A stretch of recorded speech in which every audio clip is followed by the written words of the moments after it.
Today we're going to find out what is better, a 1990s Dodge Ram with the turbo diesel engine or a brand new Cybertruck. We're going to do a tug of war, an off-road test, and figure out which one can hold more. Tommy, are you popping the hood to try and intimidate me or something? Yeah, dude, look at that. Look at that hole. Oh, wow. All right, so we're going to hook up on the hitches. First, I have to take off this hitch cover. Hitch cover. You trying to hide the fact that this is a truck or something? You know, case very much might, but I got to get a credit card out because there's these little thumb screws, and of course, I don't have change on me. I guess you got to do that anytime you want to do anything on a Cybertruck, right? Oh, God. Oh, wait, I do have change on me. Yeah, anytime you want to do anything on a Cybertruck, get your credit card out. Yeah, pull out some money. But Case, once you see the size of my hitch, you're going to be intimidated. Will I? Do you like the Cybertruck guy? Oh, look at that. Wow. It's just 2-inch. Yeah. It's not about the size of the hitch, Case, it's what you do with it. My truck, on the other hand, just has its hitch out in the open as it should be. And I've already got a little shackle here. Boop. So the rules of this tug of war, Case. There's rules? There's rules, because like any good tug of war, you gotta have rules. Yeah, for sure. We got this 30,000-pound tow rope. That's a serious strap. Dude, this is a serious strap. We're not effing around today. And I also have my hitch block here. Cool. Boom. Check that out. You gonna pin that or what? I don't know if most Cybertruck owners know. You need a pin for it to work. I'm in fact one of the Cybertrucks that didn't know because I don't know if I have a pin on me. Do you not? I have to go up to the ranch. Oh my God. Oh my God. Also, in the event that your stupid internal combustion truck decides to throw rocks because you don't have mud flaps, you gotta protect my tail lights. Oh, that is the saddest thing I've ever seen, Tommy. How many thousands of dollars is it to replace that taillight? Well, I'll tell you what, Case, the truck stickers, this one, at $100,000. What do you think yours is worth? Tenth of that? You thinking about 10 grand? Maybe a little bit more. Maybe a little more. It's got paint on it, so that's pretty good for a second gen. Here's the thing though, this truck should be $80,000, but this is a foundation edition, which gets you some really cool stuff. Like a bigger price tag? And stickers. So is this kind of like an iPhone in that if you break the taillight, you got to replace the whole truck? You want to go to Roman and explain why his brand new Cybertruck has a broken taillight? I don't really want to do that. I'm sure this Scotch tape is going to do a lot to protect it from rocks. But Case, that right there, that's HFS. You know what that stands for in Tesla speak? I can only imagine. Hard effing steel. Oh, wow. That's right, baby. You see this? That's very you see technical, this? Tommy. Look at the movement on that. See that flex? Boom, Cybertruck. Boom. Don't ignore the rattle. See this, Tommy? Boom, $150 tailgate. So should we talk about some of the pros and cons of the trucks on this particular test? Yeah, walk me through the weights, the tires, that kind of thing. Well, I got to admit, I'm a slight trepidation with this being the first test, being that this truck is a couple hundred pounds heavier than mine. It's about 6,600 pounds. My truck is about 6,300. Both of these are kind of all-terrain tires, so similar in that sense, similar size. They're both four-wheel drive, but you have lockers now that they're programmed into your truck. Mine is open diffs. Yeah, dude.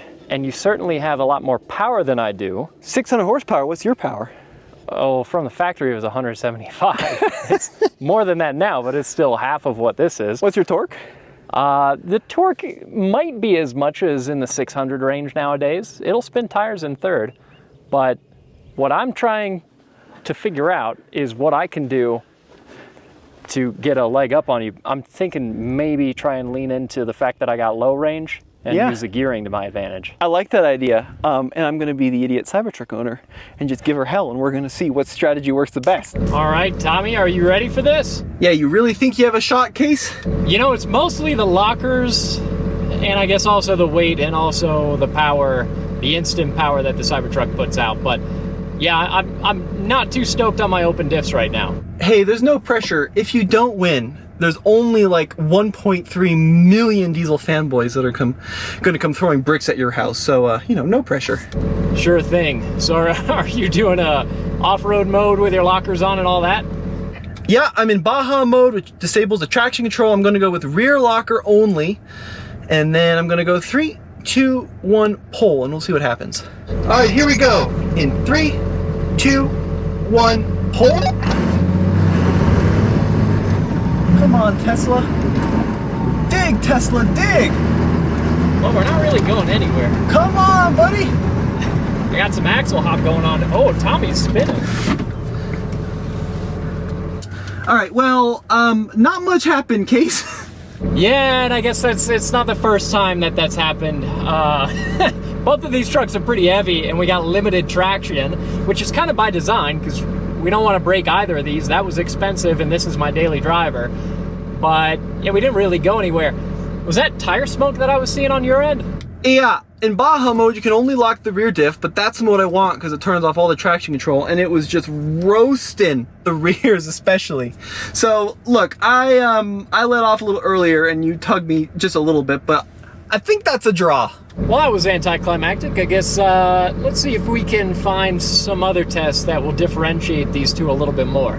Yeah, because right now it's 0-0, not a super great race. Oh, I think that was good. Well, I didn't lose, so it could be worse.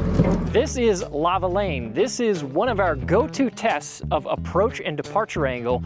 So we're gonna see how both of these trucks compare. So what makes this so tough is it doesn't look like much on camera, but this is like a near vertical climb with a pretty aggressive dip right here at the front. And the approach angle is whether or not your front hits the hill, and departure angle is whether or not your rear hits the hill. And we're gonna see if Case can tackle it in his mighty 12-valve Cummins. What a racket, Case. Yeah, I'm gonna have to shout to hear you, but that's the sound of power. All right, you're doing good in the front. Take it slow in the back. Let's see if you'll clear it. Oh, just barely. And I am foot off the throttle, just letting gearing do the work Look here. at that crawler gear. Takes absolutely nothing for this truck to crawl up that. I might have to convince Tommy we should do one more obstacle. My turn on Lava Lane. Let's see if this Cybertruck has what it takes to clear this tricky obstacle. The truck is not looking very tall right now. Taking it real slow. Oh Case. yeah, you're bottoming out. All right, well, time to engage my secret weapon. So not only do I have off-road modes, I have height adjustable air suspension, and check this out. How much does it raise up? It goes from like 8 inches to 16 inches. Oh, clearance, that's pretty good. It's really darn good. And it tells you where it's at. Check this out. So we're at 9.6 inches, 9.8, 9.9, 10, 10.1. So you can actively see the suspension raise up, which is pretty cool. We not only have your normal like entry, low, medium, high, we also have very high and extract, which is what I'm trying to go into now. We're at 11.4. The issue is, Case, I've been playing with it too much, and it goes up and down very slowly as it has to refill the tank. Yeah, I was gonna say, it's a good thing this isn't a race. I promise it's usually much faster. Here, I'm gonna level it out. Guess where I'm at? 16? 14. Oh God. Okay, we'll see if we can do it at 14. Now the issue is I have these little fairings in front of the wheels, which you're supposed to take off when you go off-road. But Case would make so much merciless fun of me if I had to get out my 10mm before we could try this little ditch. Well, it's already taking forever. You saying I should just get the tools out right now, Case? No, I'm saying you're taking too long as it is. Oh, 15.5 inches. How am I looking, Case? It's, you know, I mean, you've still got space. It's a little close, but your front tires are starting to walk up, so you'll be fine. How about the rear? It's the bigger this question. is going to be the interesting part. Oh, where's your traction, Tommy? Oh, it's coming. It's coming. Oh, look at the back of this refrigerator. You got a lot of overhang. Dude, you're lifting a tire. Hell What kind yeah. of articulation is that, Tommy? This is America, Case. We don't need 4 wheels on the ground. You might want it. How am I looking? You're pretty close on the back here. Oh, yeah, you're touching on this underneath section on the bumper a little bit, just a little bit. Oh man, are you serious? Just barely. It's like down here. Yeah, but the issue is I'm not at the bottom of the hill. Are you not gonna see this through? Okay, well, if the bumper part touches, I'm calling it quits, okay? Okay, I'll let you know if I hear any cracking sounds. All right. See it. See that? Felt manly doing that. Cracked me a Coors and a steak.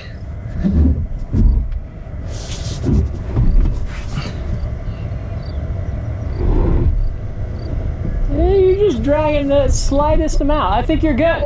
Oh no. I keep trying to 2-foot drive this like a conventional off-roader. Can't do that. Oh yeah, Case. And it's quiet, I can hear the nature. All I hear is wheel spin. Why is it struggling so much? My rear locker's on. You have your lockers on? Yeah, my rear one. Oof. Oh yeah. There you go. That's how it's done. It only took me 10 minutes. Not bad. That was actually pretty bad. Look, the Cybertruck has good front end clearance. It has great middle clearance. Doesn't have a lot of rear ground clearance because it's got quite a long booty. It's like a Kardashian walking through a narrow doorway. So, it is pretty minor, but that is where Tommy made contact. I tell you what, it's no second-gen Cummins. Because we want to do a little bit more before we move on to our next test, we're going to take both of these trucks through trenches. As you can see, these are alternating ruts that we've dug into the ground here. And actually recently, Tommy and I went through and dug them a little bit deeper because we were doing a lot of pickup truck testing right here. And this is going to be both a good test of articulation and of traction. So to get in position for the trenches course, we have to make this really, really, really tight, basically 360-degree turn, which is not a problem at all in the Cybertruck because I have steer-by-wire, yo. What that means is there's no steering shaft connecting this wheel yoke to the actual drive wheels. Instead, it's all done by computers with backups, like an Airbus, allegedly, and four-wheel steering. So this is the first vehicle, truck, car, whatever, I'm able to make this turn without having to do a three-pointer. And this is where things get even cooler. So on the screen here, I can turn on my trail assist feature. I'm gonna launch my off-road app, overland mode. We're gonna go into all-purpose surface. We're gonna go rear locking differential on, ride height very high. And then with the cruise control, I can actually set a speed and let the truck do all the work for me. And what that means is I can take my foot off of the accelerator pedal altogether, and I'm gonna set the cruise control at 1 mile an hour. We're in very high suspension. Where's the articulation? Well, I'm in very high case. There's not gonna be a ton of it. So you can't have clearance and articulation? Yeah, it's one or another. I mean, that's kind of the trade-off with air suspension. But look at that case. Oof. Guess what? Not even touching the pedals. This is all the truck. That was an embarrassing time to say that. Ah. Look at that suspension rise. It's a little creaky, but we're not gonna have a Titanic moment. Come on, truck. All right, this is getting a little embarrassing. Let me up the speed, 1.5 miles an hour. 2 miles an hour, 2.5, 3, 3.5. I can hear your wheel over here spinning. Case, I present to you the future. This is an impressive machine you've got, Tommy. All right, I might have to lock the front diff, so I'm gonna do that. Oh, that was a bad noise. Oh, it did it though. I really shouldn't have had to lock the front diff for this. This is really not that hard, but look at that. We're back in action. Finally. So look, I think that the trail terrain mode might need a little bit of love, a little bit of work. But the locking diffs do work. You're better off just using the pedal. I know that was a dumb demonstration. Just use the accelerator pedal and drive it like, I don't know, a truck. Because if you do that, it actually works pretty well. Hey, Tommy. Yeah. GMT 800 called it wants its rear steer back. Yeah, I know that GM had quadra steer like 25 years ago, but I have no rebuttal. Yeah, that's what I thought. Notice how Case decided to talk to me before he started his truck. What you're gonna see happen here is as Case drives along the trail, the grass on that side of the dirt is actually gonna wilt to the exhaust fumes. Okay, I did this without a 3-point turn. Now look, quadra steer or four-wheel steering is cool, but so is a shorter wheelbase truck. I He's still not don't gonna have be able enough. to do it. That's okay. That's all right. That's Boo! it's fine. I'm fine. All right, so Case has got a manual transmission and he's got solid axles, which means there is a beam in the front and a beam in the back with essentially the wheels bolted to it, which should give him pretty good articulation. And we're gonna put him right in the middle of the ruts. Now Case has open discs, which means the wheels in the air are gonna wanna spin and spin and spin, but look at that articulation difference. Because of those beam axles, he's actually doing a better job of maintaining contact with the earth, because they kind of act like a teeter-totter. I'm gonna come on this side. You'll probably see it a little better. There you go. I do actually think that Cummins sounds very cool. All right, so I might need to use a little momentum. Discs. So Case has no traction aids, which means when those opposite wheels start spinning, he basically has no choice but to just power out of it, which he did.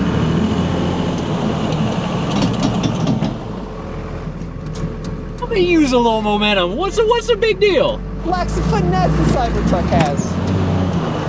Wow, the popping noises that this interior makes when you articulate like that, it's pretty, it's something. It's something. But we made it up. So I used a little bit of momentum. That was easier. In some ways, yeah. I'll tell you what, for half the budget of that, I'd have lockers in this and the same power or more. Yeah, but you couldn't carry any of your friends or family or dogs. Well, you can get an extended cab version of this. You're saying your incredible girlfriend's gonna want to slide into the back of an extended cab second-gen Ram. Sure thing. So for the next test, we've got the couch test. So we're gonna try to load the couch in both these trucks. It's a classic couch test.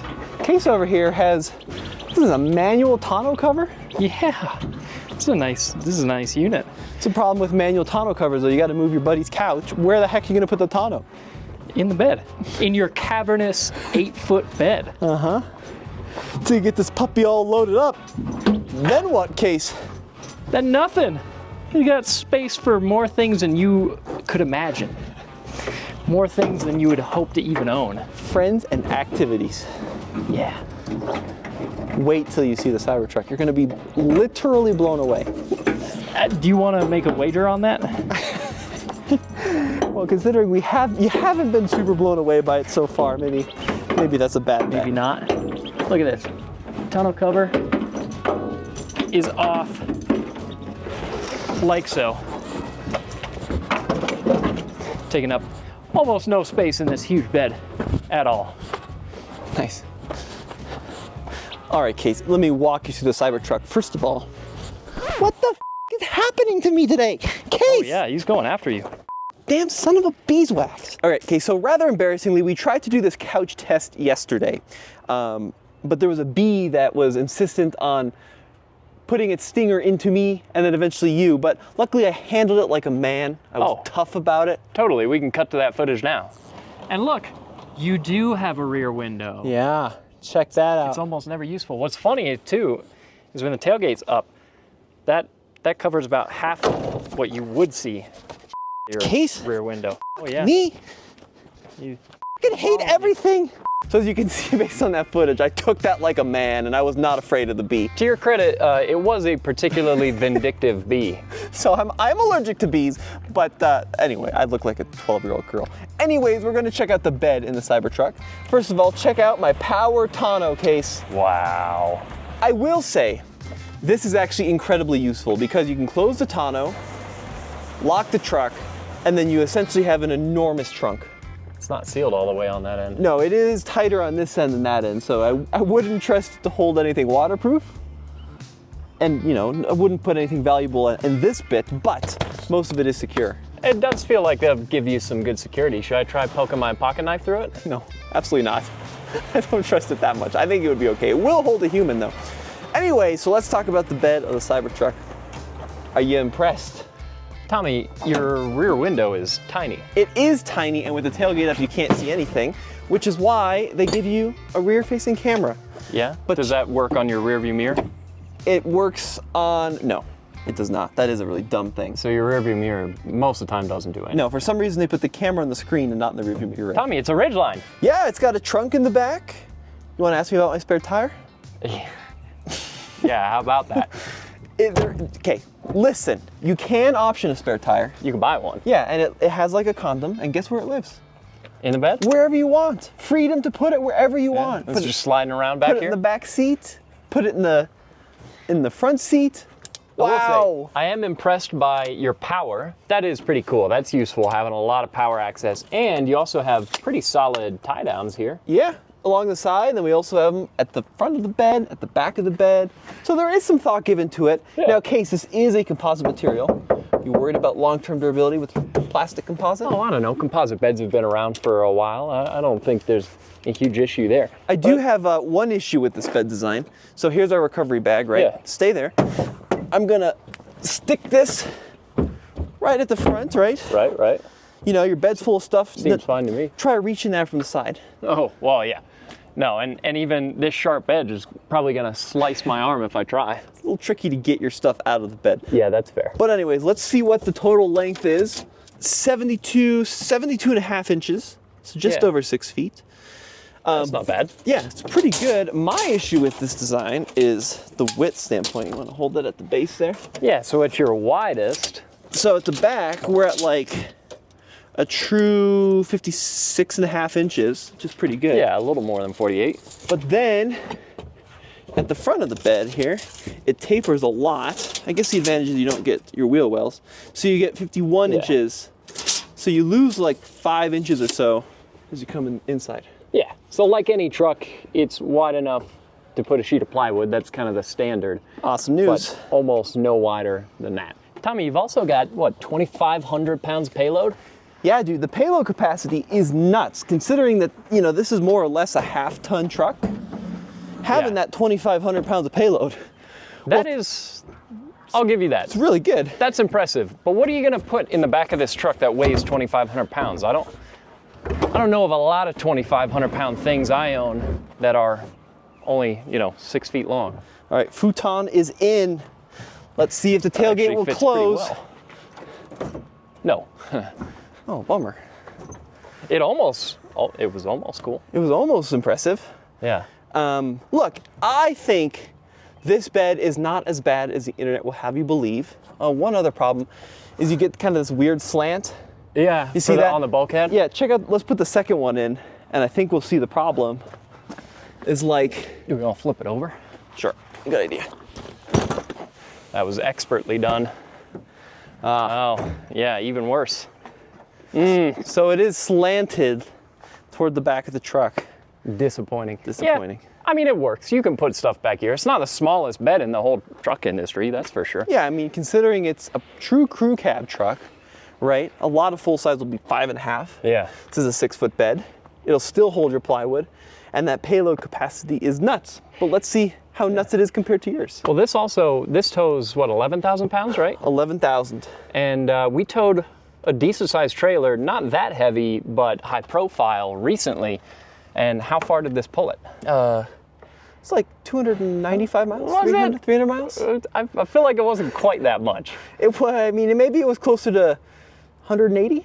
86 miles? 86 miles. Yeah. Yes. Yeah. It did go from full to 5% in like 85 miles. So Yeah. if you're long distance towing, not the truck for you. If you have a boat and you're towing to the lake, as long as you're, As your lake is nearby. 100 miles or so round trip, you're good to go. Tommy, it's like Ram in 1994 was speccing this truck to compete directly with that. Because your payload was 2,500, right? Yeah. Guess what my payload is? 2,501. 2,550. Oh God. That's what this truck is rated at. And your tow rating 11,000, right? Yeah. This is 11,900. Wow. How good is that? That is, I mean, it's impressive that, Dodge in the 90s had that amount of capacity. That's very cool. Yeah, look, there's a lot of trucks that are around nowadays that do way more than that. But Yeah. 8-foot bed. Yeah, it's a long bed. I'll give you that. You wanna? Yeah, I can prove that. Obviously not all of these trucks were long beds, but look at that. That's 96 right there. It's we even get a little extra.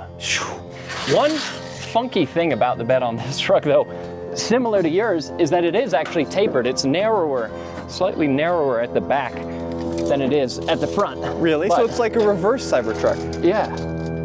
But, oh my God.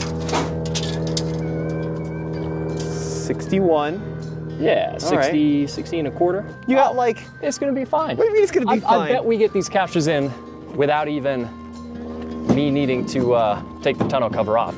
And if I did take the tonneau cover off, it'd take me no time at all. Yeah, that fits good. All right, well, maybe it won't get in both of them with the tonneau cover on, but it'll get close. It's not lockable case. Someone can just go in, take all your shit. Well, the fun thing about driving a second gen is that no one thinks you have anything worth stealing. Yeah, that's true. So, Oh man, if you want to hire us as your movers, don't. you can see how careful we are. So look, obviously this bed is more usable than the Cybertruck.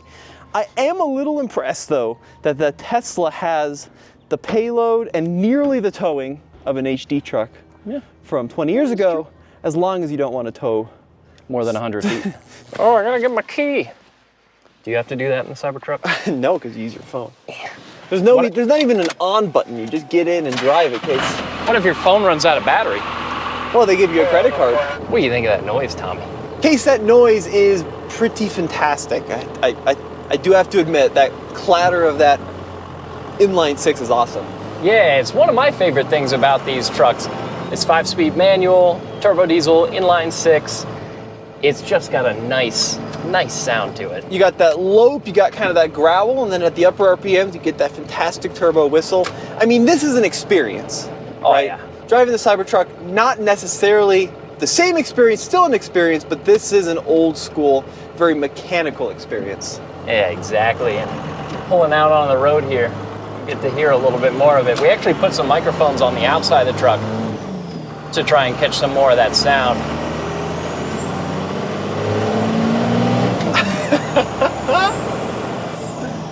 It's fantastic, dude. It's really, really good. Oh, spoiler alert, and not that anyone's going to be surprised by this. It is a little loud on the highway. It's not got the most sound deadening. There's a lot of clatter coming from the front end here, and quite a bit of turbo noise, but as long as you don't dislike that, which I don't, I love being able to hear the vehicle I'm driving, it's not that bad. And you can absolutely daily drive this vehicle. I would drive this back home to Georgia tomorrow. The noise, the clatter, the experience, I think it's cool to you. I think it's also pretty cool. I wouldn't try to sell it or pitch it to the masses. Yeah. I mean, if you consider someone like my mom, right? You don't think she would like some second-gen diesel clatter? Or our significant partners, maybe yours because she's very cool. But mine, I think, would tire of the constant growl all of the time. Oh yeah, you hear this truck the entire time it's running, and if you go through a drive-through, anyone who's got an old diesel like this knows you have to shut the truck off in a drive-through. It is very loud. And what's wild about this too, yes, you do have some exhaust work on this truck, but it's all intake noise and clatter. Yeah, up here you really don't hear a lot from the back end. Most of what you're hearing is coming through the firewall. So it's not like this is some crazy modified engine where like it's louder than it was when it was stock. I mean, it is, but well, yeah, but that from where we're sitting is not really the factor. When you drove this engine bone stock, did it sound like this pretty much? Yeah. It's loud. They're just loud vehicles. It's also great hooking up a trailer. This truck absolutely loves being hitched up to a trailer. It pulls it like a champ, and having the control of this 5-speed, in addition to that, being able to lock into gear and get exactly the engine braking that you're expecting, and people even fit these trucks with exhaust brakes. So you can really outfit these trucks to do anything that you want them to. They're great tools. Case I present to you the future.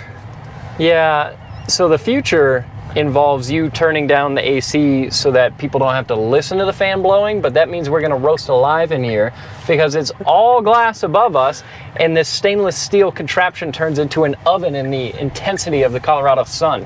In case I get the impression right off the bat, you're not much of a Cybertruck fan. So I am leaning into it because it's a video of my truck versus the Cybertruck, so I gotta back my truck, otherwise who will? But yeah, when I'm trying to do reviews of this professionally, I try to be a lot more neutral. But I will admit, it's not my favorite vehicle in the world. Listen, I really think that this is the perfect truck for non-truck people. Are you going to try and pitch me on this truck? A little bit. A little bit here. You got to understand where this kind of fits in the vehicular landscape. If you drive this vehicle and live with this vehicle like an oversized station wagon, it has a lot of benefits. You know, you've got that huge sealed area in the back, you've got this fantastic steering, you got that lightning quick 4.10 to 60 acceleration. It does a lot of car stuff extraordinarily well. All kidding aside, I do think that there's actually a lot of good things about this vehicle. For an EV truck, it does have good range, It's got a ton of payload. It is a very unique design, so it doesn't look like every other vehicle on the road, which is an asset in today's market because a lot of vehicles do look pretty similar. So there are quite a few good things about this vehicle, and it's quick accelerating. Listen, I'm like you, I kind of hate the design. You know, and I appreciate the stainless steel is very tough. I think that's actually really neat. But the design just doesn't do anything for me. But what it does do is get people talking, right? Yeah. Love it or hate it. If I had to pick between this and a Rivian, I'd 100% choose the Rivian personally. So look, I mean, this was kind of a silly comparison in this video. Yeah. Right? A 30-year-old totally. Dodge versus a brand new Cybertruck. If it's not obvious, we're not doing buyer's advice right now. This is more so just for fun. Yeah, so I think it's pretty clear to me which one you're taking home. Yeah. I'm gonna take it home tonight because it lives there. Yeah, so you're Team Cummins. Now I'm also Team Cummins. I think that's awesome. And I would be Team Cybertruck. Oh, look, someone's giving us a call. Andre, in fact. I would be Team Cybertruck if this was a $60,000 truck. Yeah, it's a lot of money. At $100,000, this is not the premium experience I would expect for $100,000, or have the towing capability long distance. And in a couple of years, there's likely to be enough depreciation to put this in a more accessible price category. But yeah, right now, for the money that this costs, it's a huge price to pay. It is a cool vehicle. But either way, it's pretty fun to get to see this very modern, very new and trendy thing next to what is a cult classic pickup truck. 100%. Two very different vehicles. I agree completely. Well, folks, we'd love to hear your opinion in the comments section below. This has been Tommy. And Case. We'll see you on another episode. Check in next week. We've got some more cool stuff coming.